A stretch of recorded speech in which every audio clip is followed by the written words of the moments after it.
तीज का त्योहार बस आने ही वाला था। चंपक वन की सभी मादा पक्षी जोर शोर से तीज के त्योहार की तैयारी में लगी हुई थी। उसी जंगल में टुनटुनी चिड़िया जो घर जा जाकर चूड़ियाँ बेचा करती थी। टुनटुनी चिड़िया ने सोचा, अरे 2 दिन बाद तो तीज का त्योहार है, मैंने तो अभी तक अपने लिए कोई सामान ही नहीं खरीदा। आज जाकर बाजार से अपने लिए कुछ श्रृंगार का सामान ले आती हूँ। ऐसा सोचकर वो कालू कौवे की एक बड़ी सी दुकान पर जाती है। वहाँ पर सुंदर सुंदर चूड़ियाँ देखकर वो उनका दाम पूछने लगती है। टुनटुनी चिड़िया खुश होकर कहती है, अरे वाह कालू जी, आपके पास तो बहुत सुंदर सुंदर सामान है। ये कड़े कितने के हैं? 50 रुपए के 2 हैं। अरे कालू भाई साहब, मेरी भी चूड़ियों का काम है, आप तो दुगने से भी ज्यादा रुपए ले रहे हो। ये तो सरासर लूट हो रही है। अरे हिम्मत भी कैसे हुई तेरी, अपनी 2 कौड़ी की चूड़ी की तुलना मेरी दुकान के सामानों से कर रही है। अरे कहाँ तेरे ठेले पर बिकने वाला सस्ता सामान और कहाँ मेरी एयर कंडीशन शॉप पर रखी हुई महंगी चूड़ियाँ। लेना तो ले, नहीं तो जा यहाँ से। मैं कोई तुलना नहीं कर रही हूँ, आप मुझसे इस तरह क्यों बात कर रहे हो? अरे तो और कैसे बात करूँ?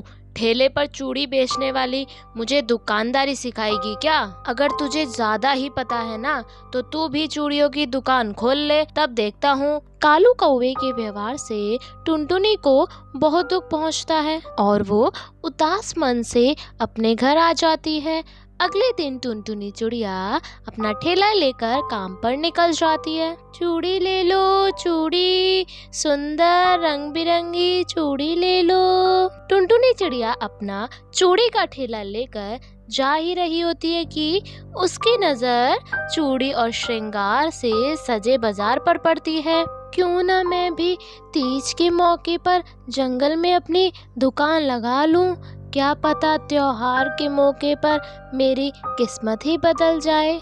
ऐसा सोचकर टुनटुनी चिड़िया बाजार में ही अपनी कच्ची दुकान लगा लेती है। कालू कौवा तो अपनी ऊंची दुकान पर सामान बेच रहा है, क्यों ना मैं अपनी चूड़ियों पर आकर्षक छूट रख दूं।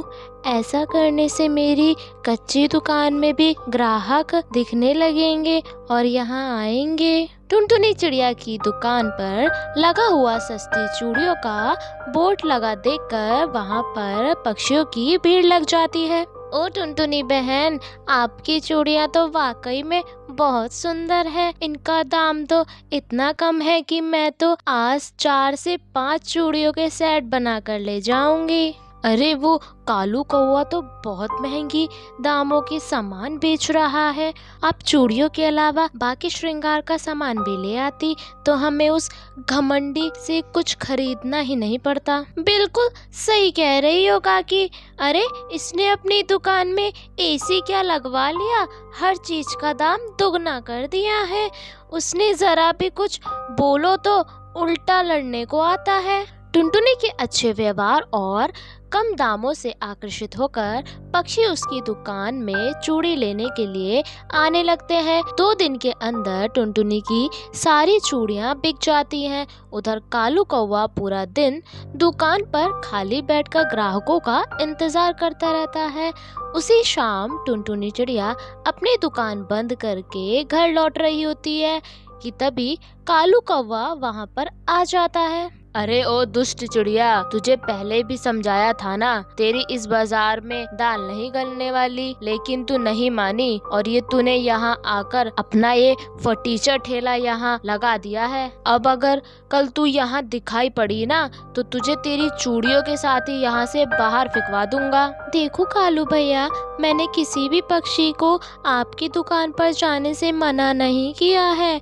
आप खुद ही अपना सामान इतने ऊंचे दामों में बेच रहे हो, इसलिए कोई भी पक्षी आपकी दुकान में नहीं जाना चाहता है। इसमें मेरी क्या गलती है? अरे 2 दिन तेरी चूड़ियाँ क्या बिक गई, तू तो मेरे सामने जवान चलाने लगी है। अरे ठेले पर चूड़ी बेचने वाली चिड़िया, लगता है तेरी अकल ठिकाने लगानी ही पड़ेगी, तू ऐसे नहीं मानेगी। इसके बाद कालू कौआ टुनटुनी चिड़िया से बदला लेने के लिए योजना बनाने लगता है। मेरे पास जितनी भी तैयार चूड़ियाँ थी वो तो सब बिक गई हैं, अभी भी एक दिन बाकी है, क्यों ना मैं आज रात जग कर ढेर सारी चूड़ियाँ तैयार कर लूँ ताकि मैं उन्हें बाजार में बेचकर और पैसा कमा लूँ।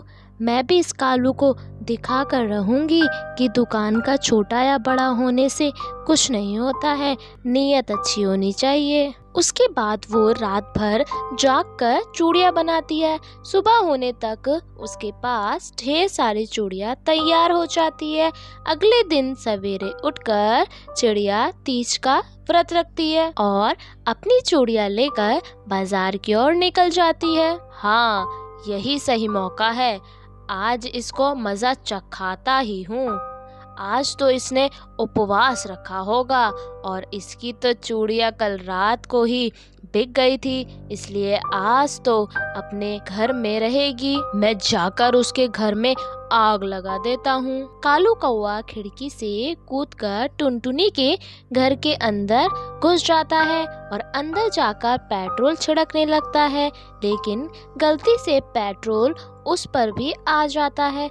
जल्दीबाजी में आग लगाते हुए कालू कौआ चूड़ी पकाने की भट्टी के संपर्क में आ जाता है और उसके पंखों में आग लग जाती है।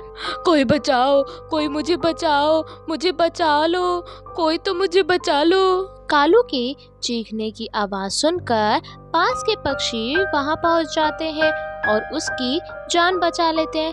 तभी टुनटुनी चिड़िया भी वहां आ जाती है। अरे कालू भैया, आप मेरे घर के पास क्या कर रहे हो? मुझे माफ़ कर दो टुनटुनी, भगवान ने शायद मुझे सज़ा दी है। मैं तो तुम्हें जलाने आया था, लेकिन मैं तो खुद ही उस आग में जल गया।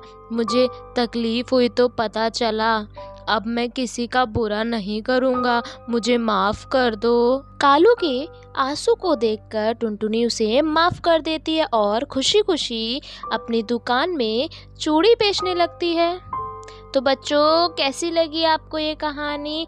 अगर अच्छी लगी हो तो कमेंट ज़रूर करना, लाइक करना और शेयर करना और चैनल को सब्सक्राइब करना ना भूलें। बाय बाय बच्चों।